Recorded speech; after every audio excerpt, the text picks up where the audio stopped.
Today, guys, I'm going to do a quick tutorial, and if this is your first time here, make sure you hit the subscribe button, hit the like button, don't forget about the notification bell. You know, I always got to put that in there so we can get some new awesome subscribers, and believe it or not, we already got more awesome subscribers and loyal subscribers and all subscribers right here on the channel. Just saying. Today, we're going to be talking about the SFC and the DISM, and what does it really mean to you? Okay, well, if you're having problems with your Windows stores and stuff like that, well, what you can do is, to correct that issue, you could use what they call SFC, System File Checker. So if you're wanting to fix your system files and you got a problem, then all you got to do is type in the command.com, that little search thing, type in down at the bottom left, type in command.com. Then you get popped up with the window, and make sure, I've already did this, so we'll do it again. Make sure that you make it as an administrator, because this will not work unless you make the command prompt an administrator. Okay, now we'll make it at the top, right here. So now you can see it says administrator. Okay, so I'm going to hit CLS, clear screen. There, we got a clean screen to do it with. First, what we're going to do is, we're going to start off with SFC. Don't worry, the codes are in the description, so you can copy and paste them if you need. Just to let you know that.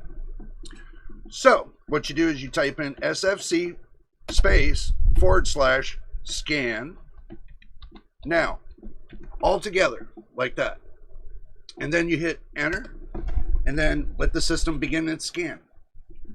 So while it's doing its scan, doing its thing, don't mess with anything, don't play with nothing in the background, just let it run.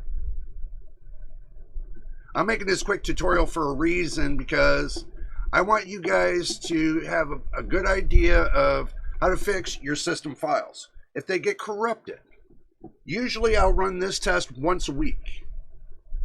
And the reason why I run this test once a week is to make sure my system files are not corrupted. I've had that happen every time I do a Windows update. I would get corrupted files. And I'm sitting there thinking, why is it every time I do a Windows update I get corrupted files? So as you can see, there's no violations whatsoever.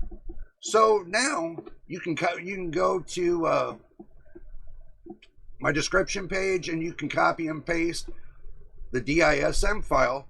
But what you want to do is you want to ScanHealth, the DISM scan online clean image ScanHealth. So I'll copy that just like you guys would, and then right click. And there it is. So that's as simple as that. Not left click, right click. So when you get there, you just right click twice and boom, it's on there. So it says DISM space /online space cleanup dash image space /ScanHealth. And then you hit enter, and then after that, it'll go through its scan. You do not need to use the RestoreHealth unless it is corrupted. But also too, you really don't need to pull this DISM up unless the SFC is corrupted. The file system checker, if it shows corruption, then I would use the DISM. But it's all there. It'll be on the description in the video. It takes a couple minutes and it'll fix the problem. Boom, you're done, off to the race. So we'll let it finish. I already know it's good because I double checked. There, see, simple as that. So once you're all done, all you got to do is hit X. Now, guys, listen. If the SFC is corrupted and you run it, it'll automatically repair it, shut down and restart your system, go back into command prompt again, run it under administrator, run the SFC again, make sure it shows no violations, and then after that, I would go and run the DISM and scan the health. That's just my quick tutorial for you today. I hope you guys enjoyed it. And if you did, make sure you get a positive thumbs up on the video, and make sure you subscribe to the channel, hit the like button, don't forget about the notification bell. And if you want to become a member of the JJ's PC Build family, then hit the join button. Doesn't cost much per month, and then it's good to go. So there you go. Until the next time, in the next video, you know it is, and we'll see you on the next one.